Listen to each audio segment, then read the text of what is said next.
Hey guys, welcome back और आप सभी का स्वागत है आज की एक और नई वीडियो में। आज मैं आप सभी के साथ यहाँ पे डिस्कस करने वाला हूँ क्वाड्रेटिक इक्वेशन के बारे में। ठीक है दोस्तों। ओहो, क्वाड्रेटिक में आई मिसिंग है यहाँ, अब देखा मैंने। हाँ तो ठीक है, क्वाड्रेटिक इक्वेशन के बारे में हम लोग डिस्कस करेंगे। देखिए क्या रहेगा, हो सकता है ये वीडियो शायद लंबी चली जाए क्योंकि काफ़ी कुछ है डिस्कशन करने को क्वाड्रेटिक के, और मैं छोड़ना नहीं चाहता हूँ कोई टॉपिक ऐसा। इस वीडियो में मैं वही सारी चीज़ें बात करूँगा जो इंपॉर्टेंट है एग्जाम से। इसके अलावा बहुत कुछ पढ़ाया जाता है, इसके अलावा बहुत सारी चीज़ें होती हैं, लेकिन मैं सिर्फ वो चीज़ डिस्कस करूँगा जो कि सिर्फ और सिर्फ आपके एग्ज़ाम में आएंगी। ठीक है दोस्तों, इस बात को आप लोग ध्यान रखिएगा। और एक और बात मैं आपको बता दूं कि हो सकता है मेरे पीछे से जो है कुछ आवाज़ आए आपको, क्योंकि हमारे पास में ही यहाँ पे एक फंक्शन चल रहा है। ओके, और बहुत तगड़ा फंक्शन चल रहा है, सुबह से चल रहा है फंक्शन। रात हो गई है, मैंने रात में आकर रिकॉर्डिंग करी पर ये बंद ही नहीं हुआ, तो मैंने कहा चलो अब जैसा होगा रिकॉर्डिंग करी जाए। ठीक है दोस्तों, अब स्टार्ट करते हैं क्वाड्रेटिक इक्वेशन को, देखते हैं क्या है ये, क्यों इंपॉर्टेंट है, क्या क्या पॉइंट हमारे लिए इंपॉर्टेंट है। क्वाड्रेटिक इक्वेशन को समझने से पहले मैं आपको समझा दूं। देखिए, अगर ये लिखा गया है कहीं पे ax is equal to B, और मैं यहाँ आपसे पूछ लूँ कि बताइए मुझे कि x की वैल्यू क्या होगी, तो आप लोग क्या कहेंगे? सबसे सिंपल है ये, आप कह देंगे ये। तो ये जो आपकी x की वैल्यू निकल के आई ना, जो x की वैल्यू यहाँ पे निकल के आई, जिसको अगर मैं यहाँ पुट करूँगा, इस x की जगह पे अगर मैं इसको पुट करूँगा तो जीरो ही हमें मिलेगा। तो हम जो x की वैल्यू यहाँ निकल गया इसे हम लोग कहते हैं रूट्स। पूरा क्वाड्रेटिक इक्वेशन सिर्फ इस इक्वेशन, इस रूट्स के इर्द गिर्द घूम रहा है, और सिर्फ इन पे ही मैं बता दूं कि पूरा चैप्टर है। जो सवाल आते हैं एग्जामिनेशन से वो डायरेक्टली आपसे ये नहीं पूछेंगे कि चलो ये इक्वेशन लिखी है, इसके रूट्स बता दो। कुछ ना कुछ वहाँ चीज़ें कॉम्प्लिकेटेड होंगी, वो चीज़ मैं यहाँ क्लियर करूँगा आपको कि वो कॉम्प्लिकेटेड चीज़ क्या होती है, लेकिन उससे पहले समझिए कि रूट्स कहते कैसे हैं। एक और दोस्तों हमारी इक्वेशन निकल के आती है ax² bx + c is equal to 0। यहाँ पे जब देखेंगे आप लोग, ठीक है, यहाँ पे एक मतलब x की पावर क्या थी, 1 थी, तो एक रूट निकल के आया। जब x की पावर यहाँ पे 2 हो गई तो 2 रूट निकल आएंगे। बहुत बेसिक है, सब जानते हैं, लेकिन लेकिन लेकिन मैं आपको यहाँ एक और बात बता दूँ। इसमें कंडीशन क्या होंगी, या तो दोनों के दोनों रियल होंगे और या फिर दोनों के दोनों इमेजनरी होंगे, ये बात रहती है इसकी। ठीक है, तीसरा पॉइंट क्या निकल के आता है दोस्तों, ये समझिए कि अगर कहीं ये लिखा हुआ है, ठीक है, cx + d is equal to 0, obviously 3 root आएंगे, ये तो हमें पता है, पर कैसे कैसे रूट्स होंगे, मतलब क्या क्या पॉसिबिलिटीज़ निकल सकती हैं। या तो दोस्तों इन तीनों ही, ये 3 के 3 ही, ऑल 3 जो रूट्स होंगे वो रियल होंगे, और या फिर ऐसा होगा कि एक रियल होगा और 2 यहाँ पे जो होंगे वो इमेजनरी होंगे। ये बात ध्यान रखिएगा आप लोग। ओके, बस ये बात आपको ध्यान रखनी, इतना ही हमारे सिलेबस में भी है। कैसे निकालते हैं रूट्स, क्या करते हैं, ये तो मैं आपको आगे बताऊंगा ही, पर अभी के लिए आप ये समझिए कि जो एक इक्वेशन होती है, अगर इसमें स्क्वायर है तो 2 रूट निकलेंगे, और 2 की कैसे कैसे होंगे, या तो दोनों ही रियल होंगे या दोनों ही इमेजनरी होंगे। ऐसा नहीं होगा कि यहाँ पे स्क्वायर है और उसमें एक रियल एक इमेजनरी हो, ऐसा बिल्कुल भी नहीं होने वाला। इस बात को आप लोग ध्यान रखिएगा। ठीक है, ये वाली बात आपको समझ में आ गई। एक और बात बता दूं मैं आपको, क्रॉस मल्टीप्लाई जो होता है मेथड, उसके बारे में कई सारे बच्चों को पता होगा, कई सारे बच्चे करते भी आ रहे होंगे। जिनको नहीं पता उनको बता दूं मैं कि ये x और y की वैल्यू फाइंड करने का सबसे ईजीएस्ट मेथड है और सबसे जल्दी होने वाला मेथड है। यहाँ पर मान लीजिए आपके पास 2 इक्वेशन है, एक है a1x + b1 + c1 0। इक्वेशन तभी कहलाएगी जब इक्वल टू 0 होगा। b2 + c2 is equal to 0, 2 हो गई। अब आपसे पूछी गई भैया बताओ कि x और y की वैल्यू निकालनी है, तो एक तो आपके पास मेथड हो गया कि भाई पहले आप इसमें से सॉल्व करेंगे इन दोनों को, ओके, प्लस माइनस करेंगे, ये वो करेंगे। एक काफ़ी, वो भी इजी मेथड है, ज़्यादा हार्ड वो भी नहीं है, लेकिन हाँ जो मैं आपको बता रहा हूँ वो क्रॉस मल्टीप्लाई है, और ये आपको आगे काम आएगा। जब आपके पास 3-4 इक्वेशन लिखी होंगी ना, तब आप इसको अगर यूज़ करेंगे तो बहुत ईजिली जल्दी जल्दी निकाल लेंगे। यहाँ पर क्या करना होता है, बहुत बेसिकली बता दूँ मैं आपको। यहाँ पर x को अगर हम निकालना है तो x के नीचे हम लोग क्या लिखेंगे, x को छोड़ के, मतलब इसको छुपा देंगे। अब हम, ये छुप गया हमारा, ठीक है, इसको छुपा दिया हमने। अब हम यहाँ लिखेंगे b1 c2 minus b2 c1 is equal to -y। अब y को छुपा देंगे, क्या बचा, a1 c2 minus a2 c1 is equal to 1। 1 है मतलब कांस्टेंट है, तो अब कांस्टेंट वाले को छुपा देंगे हम, a1 b2 minus a2 b1। अब x इज इक्वल टू क्या हो जाएगा, ये जो b1 c2 minus b2 c1 है ये ऊपर चला जाएगा, b1 c2 minus b2 c1, और इसके नीचे क्या हो जाएगा, a1 b2 minus a2 b1। अभी दिखने में बड़ा लग रहा है आपको, ये हो रहा है, पर ऐसा नहीं। जब आप जेन्युइन इसे सॉल्व करने जाएंगे ना तो बहुत छोटा होता है ये। अभी तो मैं ये b1 p1 ये सब लिख रहा हूँ ना, इसलिए हार्ड लगता है। अब y था, पर y में माइनस का ध्यान रखिएगा, y हमेशा माइनस में आता है। सबसे बड़ी बात दोस्तों बता दूँ मैं आपको, दूसरे कलर का पेन कहाँ है, यहाँ पे दोस्तों ये माइनस जो है ना बच्चे भूल जाते हैं। जेन्युइनली भूल जाते हैं, ये आप लोग ध्यान रखिएगा। ये माइनस के, अगर ये माइनस आपने ध्यान नहीं रखा ना, आपका जो आंसर में वेरिएशन है ये कई टर्म्स में आता है, और जो टीचर होता है वो इसका ध्यान रखता है, वो आपको ऑप्शन में देगा। एग्जामिनेशन में इतना मौका रहता नहीं है कि आप लोग 2 बार चेक करेंगे, इसीलिए पहले से जब आप सॉल्व कर रहे हैं तो इस बात का ध्यान रखिए कि भाई एक माइनस आता है वो मैं लगाऊंगा, और वो माइनस पहले ही लगा दीजिए, आप लोग सॉल्व करने से पहले ही लगा दीजिए। A1C2 माइनस A2C1 अपॉन में A1B2 माइनस A2B1, ये हो गया दोस्तों। ये आपकी किसकी वैल्यू आ गई? y की वैल्यू आ गई। आई होप कि आपको ये बात क्रॉस मल्टीप्लाई की बात पता चल गई होगी, ठीक है। ये वाली बात है, बस इससे ज़्यादा आपको ध्यान नहीं रखना है।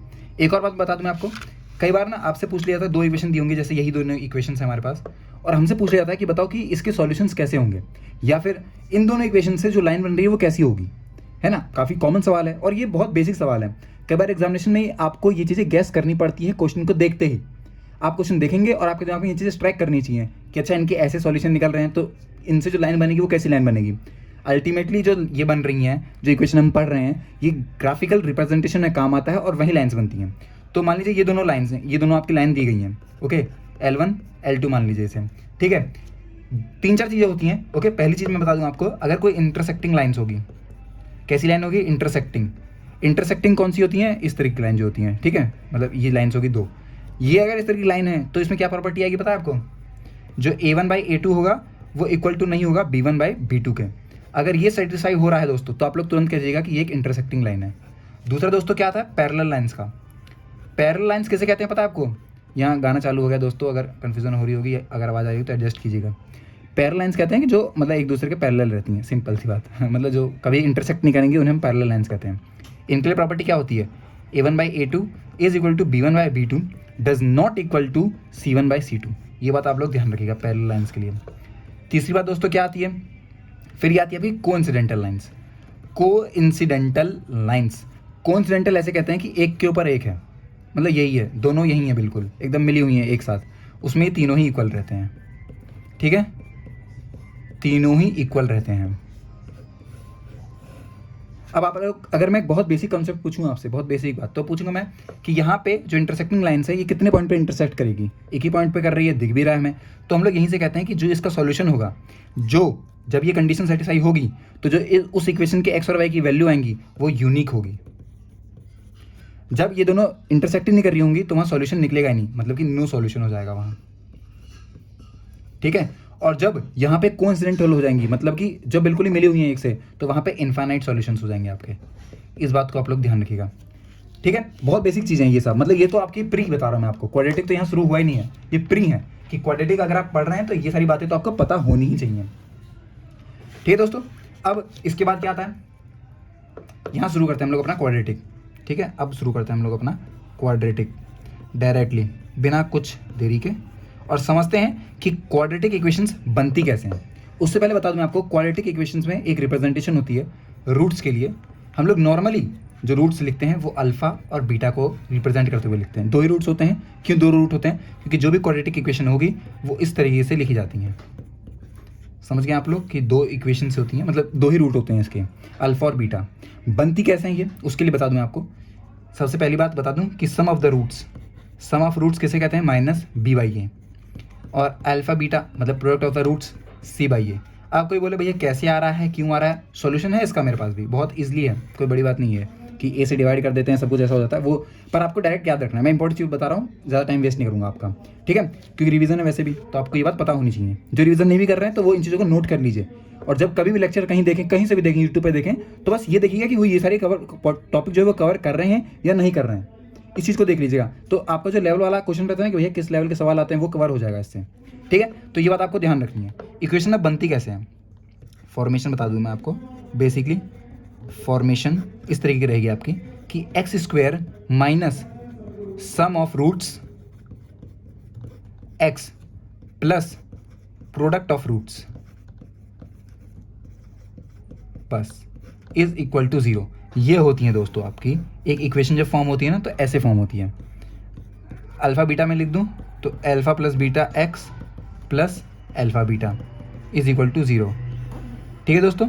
आई होप कि अब आपको ये बात भी जो है वो क्लियर हो गई होगी, दोनों बातें आपको क्लियर हो गई, अच्छे से क्लियर हो गई होंगी। ये बात आपको बस ध्यान रखनी है कि फॉर्मेशन इस तरीके से होता है। डायरेक्ट सवाल आता है दोस्तों इस पर, मैं बता रहा हूँ आपको, डायरेक्ट सवाल डायरेक्ट, बिल्कुल ना आपसे इधर से उधर भी नहीं पूछते हैं, मतलब निमसट लेवल से बता रहा हूँ मैं आपको, डायरेक्ट सवाल आते हैं और ये बहुत ईजिली भी हैं, आप लोग तुरंत याद भी कर सकते हैं।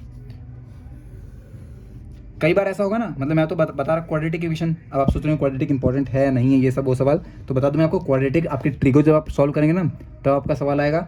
उसके बाद जब आप APGB प्रोग्रेशन सॉल्व करेंगे तब आपके सवाल आएंगे क्वाड्रेटिक से। जब आप डिटर्मिनेंट मैट्रिसेस सॉल्व करेंगे तब आएगा क्वाड्रेटिक से। जब आप परमुटेशन कॉम्बिनेशन सॉल्व करेंगे तब आएगा क्वाड्रेटिक से। ये सारे मिक्स करके पूछते हैं इनसे सवाल। तो आप लोग समझ पा रहे हैं क्वाड्रेटिक की इंपॉर्टेंस कितनी है और क्यों इसको पहले कवर किया जाता है। अलजेब्रा इसीलिए पहले नहीं कवर कर दी जाती है कि यहाँ से आपका बेसिक, ये जो बेसिक स्ट्रॉन्ग की बात होती है वो ये बेसिक, क्योंकि आगे सब में ये चीज़ें यूज़ होनी ही है। अब एक और बात बता दूं मैं आपको थोड़ी सी, जो बहुत अलजेब्रा, बेसिक अलजेब्रा के कुछ फॉर्मूलाज हैं वो मैं बताना चाहूँगा आपको, जिससे क्या होगा ना, आपका जो सवाल आगे यूज़ होने वाले हैं तुरंत आपको मिल जाएगा, आपको ढूंढना नहीं पड़ेगा। सबसे पहले बता दूं मैं, a+b का होल स्क्वायर क्या होता है, a² + 2ab + b²।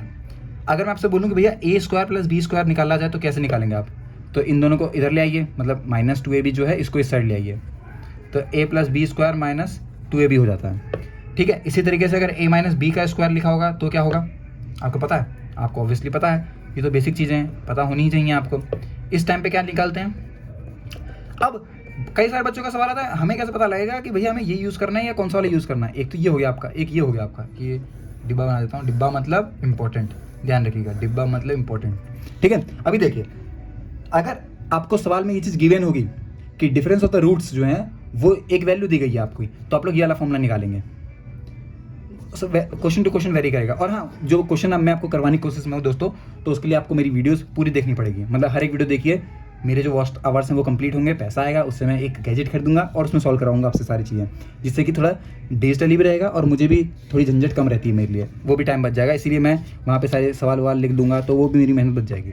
इसलिए आप लोग ज़्यादा वीडियो देखिए, सब्सक्राइब कीजिए, 5000 सब्सक्राइबर पहुँचा दीजिए। ठीक है, चलिए अब देखिए, एक और चीज़ बहुत इंपॉर्टेंट है, बहुत ज़्यादा इंपॉर्टेंट है। कई बार ऐसा होगा आपके सामने ना एग्जामिनेशन में कि आपसे a - b पूछ लिया जाएगा। ठीक है, a - b पूछ लिया जाएगा, उसके लिए क्या फॉर्मूला, डायरेक्ट याद रखिएगा, a - b जो है उसको आप लोग लिखते हैं a + b का whole square - 4ab, under root में है दोस्तों, ये ध्यान रखिएगा, डायरेक्ट पूछते हैं, डायरेक्ट आता है ये सवाल, इस बात को ध्यान रखिएगा। ठीक है, इसके बाद आपको a³ वाला ध्यान रखना है, एक तो a³ + b³ कैसे निकालते हैं, ये सब बेसिक फॉर्मूलाज हैं, इसके लिए कोई ऐसी बहुत बड़ी साइंस नहीं है, मैंने यहाँ लिख दिया ना, ऐसी अब 3-4 बार लिखिए, आपका भी रिवीजन हो जाएगा। वीडियोस को पूरा देखिएगा, क्योंकि मैं एंड तक काफ़ी कुछ बताता हूँ ना, तो वो फ़ायदा उन्हीं का होता है जो एंड तक देखते हैं, जो नहीं देखते हैं एंड तक उनका नुकसान है ही भाई। ये वाली बात होगी, आपको बेसिक हो गया हमारे यहाँ पे कवर। इसके बाद दोस्तों हमें क्या जानना है, इसके बाद हम पढ़ेंगे नेचर ऑफ द रूट्स। उससे पहले बता दूं आपको, मॉडुलस एक होता है चीज़ यहाँ पे, मॉडुलस कैसे कहते हैं। ठीक है, इस तरीके से मोड लगा के साइन होता है, इसकी वैल्यूज़ कुछ होती हैं, बहुत बेसिक हैं, ये सब आपको पता होने चाहिए। और -x होता है जब वैल्यू 0 होती है। ये क्यों बोल रहा हूँ, बता रहा हूँ मैं आपको, क्योंकि जब आप क्वेश्चन सॉल्व करेंगे ना, डायरेक्ट इसका यूज़ होता है, डायरेक्ट यूज़ होता है इसका, इसी पे सवाल आते हैं। ठीक है, अब समझिए नेचर ऑफ द रूट्स, और वीडियो भी लंबी हो रही है, ये भी ध्यान रखना पड़ेगा। नेचर ऑफ द रूट्स कैसे कैसे हो सकते हैं। पहला सवाल तो हमारा ये आता है, 3 तरीके के रूट्स हो सकते हैं, या तो रूट्स होगा रियल और अनइक्वल होंगे। अनइक्वल को लोग डिस्टिंक्ट भी कह देते हैं, वो दोनों सेम बात है, उसमें कन्फ्यूज़न मत रखिएगा। दूसरे होंगे रियल और इक्वल, और तीसरे होते हैं दोस्तों क्या, इमेजिनरी, पूरी तरीके से काल्पनिक, समझिए काल्पनिक होते हैं। ठीक है, कंडीशंस होती हैं कुछ, वो जो आपको ध्यान रखनी है। आपको पता है, मैंने आपको करवाया भी था, ax² + bx + c = 0 होता है। अगर मैं आपसे पूछ लूँ, जो मैं कॉम्प्लेक्स में करवाया था आपसे, अब इसी तरीके से चीज़ें यूज़ होती हैं। तो आप बोलेंगे मैं बार बार आपको वही चीज़ करवाऊँ, तो ऐसा नहीं होता है। मैंने उस टाइम समझाया था आपको, जिन बच्चों ने वीडियो देखी है सही है, नहीं देखी दोबारा जाकर कॉम्प्लेक्स वाली वीडियो देखो, उसमें बताया हुआ है मैंने। फिर धराचार्य फॉर्मूला होता है जो आपका, वो आपको ध्यान रखना है, -b ± b² - 4ac/2a, ध्यान रखिएगा इस बात को। यहाँ पे दोस्तों आपका, यहाँ पे d, ओके, डी नहीं, डी किसे कहते हैं, b² - 4ac। अब जो नेचर ऑफ रूट्स होता है ना, वो डिपेंड करता है इस डी पे, ओके, डिस्क्रिमिनेंट कहते हैं इसे, डिस्क्रिमिनेंट। ओके, समझ में आ गया आपको। तो ये वाली बात आप लोग ध्यान रखिएगा, डी ये वैल्यू है। नेचर ऑफ द रूट्स कौन डिसाइड करेगा, आपका डी डिसाइड करेगा, D for decide, D for nature of roots, मतलब ये समझ जाइए आप लोग, ठीक है। तो जब रियल और अनइक्वल होगा उस टाइम पे कंडीशन क्या होगी दोस्तों, ध्यान रखिएगा। उस टाइम पे बी स्क्वायर माइनस 4ac जो होगा वो ग्रेटर देन 0 होगा। ध्यान रखिएगा, डी जो है वो ग्रेटर देन 0 होगा कब, जब रूट्स रियल और अनइक्वल होंगे। जब रूट्स इक्वल होंगे और रियल होंगे तब बी स्क्वायर माइनस 4ac जो होगा वो इक्वल टू 0 होगा। इसको आप लोग B square is equal to 4ac भी कह सकते हैं, कोई इसमें दोहराया नहीं है, ठीक है। आई होप आप लोग समझ पा रहे होंगे। इमेजिनरी क्या होता है दोस्तों, बी स्क्वायर माइनस 4ac जो है होता है लेस देन 0 होता है। ऑब्वियसली पता भी लग रहा है, हमें देखने से भी लग रहा है, ओके ठीक है। ये वाले आप 3 बातें हैं जो आपको ध्यान रखनी, इससे ज़्यादा आप लोग ध्यान मत रखिएगा, नहीं ज़्यादा पूछते हैं आपसे, ठीक है। सवाल यही ऐसे ही आते हैं कि roots are real, roots are imaginary, K value निकालो, ये निकालो, वो निकालो, सब इससे निकालो, सब कुछ इससे निकालो, कोई दिक्कत नहीं, इन्हीं से पूछे जाएंगे सवाल। यही है जो आपसे सवाल पूछे जाएंगे। दूसरी चीज़ें जो मैंने बताई आपको, सवाल यहाँ से आएंगे, उन्हीं से आएंगे सवाल। नहीं आएंगे फिर बताऊंगा मैं आपको, पर आएंगे इसी से, इस बात को आप लोग बिल्कुल क्लियर रखिए और इसमें कोई भी कंफ्यूजन मत रखिएगा कि अच्छा सवाल नहीं आएंगे। मैंने जो बता दिया ना आपको कि भाई सवाल इससे ही आएंगे, आंख बंद कर लीजिए, विश्वास कर लीजिए भाई सवाल उससे ही आएंगे। एक बार और बता दूं मैं आपको, यहाँ पे मैंने जब आपको कॉम्प्लेक्स नंबर पढ़ाया था ना, याद है आपको, तो मैंने आपको एक इक्वेशन लिखवाई थी, X square plus X is equal to 0। इसके लिए 2 रूट्स होते हैं, क्या, ओमेगा ओमेगा स्क्वायर। एक और होती है equation X square minus X plus 1 is equal to 0। इसके लिए रूट्स कौन कौन से होते हैं दोस्तों, माइनस ओमेगा स्क्वायर। ये दोनों बात आपको ध्यान रखनी है, बस आगे यूज़ होता है, मतलब डायरेक्टली आप लोग यूज़ कर सकते हैं। बताऊंगा, रिलैक्स रहिए, उस चीज़ में आप टेंशन मत लीजिए कि नहीं बताऊंगा, मैं आगे बताऊंगा ज़रूर। तो इसलिए अगर आप चाहते हैं क्वेश्चन सॉल्व कराऊँ मैं आपके साथ, तो भाई जल्दी जल्दी सब्सक्राइब करो और ज़्यादा से ज़्यादा शेयर भी करो और वीडियोज़ को पूरा देखो, पूरा देखना बहुत जरूरी है वीडियोज़ को, ठीक है। इसके बाद आप लोग के लिए इंपॉर्टेंट क्या रहता है। हाँ एक बात और बता दूं आपको, ये वाला अक्सर वैसे कॉमनली नहीं है, लेकिन हाँ सवाल आ सकते हैं भाई, तो क्यों हम रिस्क लें। ABC होता है ना, C और D होता है। अभी क्या है, जब हमने इसको पढ़ा था हमें पता था अल्फा और बीटा होते हैं रूट्स, तब क्या था स्क्वायर था, तो इसलिए 2 रूट निकले। अब यहाँ क्यूब है तो 3 रूट निकलेंगे, अल्फा बीटा गामा। इसके लिए भी कंडीशंस हैं, alpha plus beta plus gamma कहीं लिखा होगा तो minus b/a, alpha beta beta gamma gamma alpha is equal to c/a, और अल्फा बीटा गामा जो है वो होता है माइनस d/a। आई होप कि आप लोग को ये बात समझ में आ रही होगी, ठीक है गाइस, ये वाली बात आप लोग ध्यान रखिएगा। मतलब अगर आप पैटर्न समझ पा रहे हैं, माइनस प्लस माइनस इस तरीके से चलता है, तो ऐसे ही चलेगा आगे भी, अगर आप कभी जाएंगे तो इसी तरीके से चलता है ये, ठीक है। आई होप आपको ये बात समझ में आ रही होगी। और तो और दोस्तों इसके बाद जो है वो सवाल में वैरायटी है, मतलब कई अलग अलग सवाल तरीके होते हैं सवाल के, ओके। कहीं पे आप ऑप्शन पुट करके सेटिस्फाई करवा लेते हैं इक्वेशंस को, कहीं कुछ होता है, कुछ ऐसा होता है, तो ये सब ऑप्शन पे वेरी करती हैं चीज़ें। अब हर एक चीज़ में आपको समझा नहीं पाऊंगा क्योंकि सवाल इतने सारे हैं, अलग अलग तरीके होते हैं, तो वो इसलिए प्रैक्टिस जितनी आप करते जाएंगे ना उतना आपका रिवीजन होता जाएगा और उतने तरीके से अच्छी तरीके से आप समझ पाएंगे उन चीज़ों को भी, ठीक है। पर बेसिक जो था पूरा क्वाड्रेटिक इक्वेशंस का वो यही है, पूरा क्वाड्रेटिक इक्वेशंस आपका यही है। मैंने यहाँ कोई भी फालतू बात आपसे ना तो डिस्कस करी है, ना मैंने यहाँ पे लिखी है, हर एक जो बात यहाँ पे आई है इनसे सवाल बनेंगे आपके। इतना अगर आपने पढ़ लिया ना, मैं ये नहीं कहूँगा सब कुछ इससे आएगा, पर अगर इतना आपने पढ़ लिया तो ये मतलब कि अब आप कल जाइए सवाल सॉल्व करिए, कोई दिक्कत नहीं आएगी आपको। तो ये आपकी स्टार्टिंग दे देगा पुश, उसके बाद तो वैराइटीज़ होती हैं, कई तरीके के सवाल होते हैं, वो मैं अब आपको यहाँ कैसे करवा दूंगा, ओके। इसीलिए ये एक बहुत बेसिक मैंने बात बता दी आपको, सब कुछ कवर हो गया है, जितना इंपॉर्टेंट है वो मैंने कवर कर दिया है, जो बिल्कुल क्रक्स है वो मैंने कवर कर दिया है। इसके अलावा है बहुत कुछ, बता रहा हूँ मैं, है बहुत कुछ, पर वो सवाल के साथ प्रैक्टिस करी जाती है, ऐसे समझा दूंगा आपको समझ में नहीं आएगा, ठीक है दोस्तों।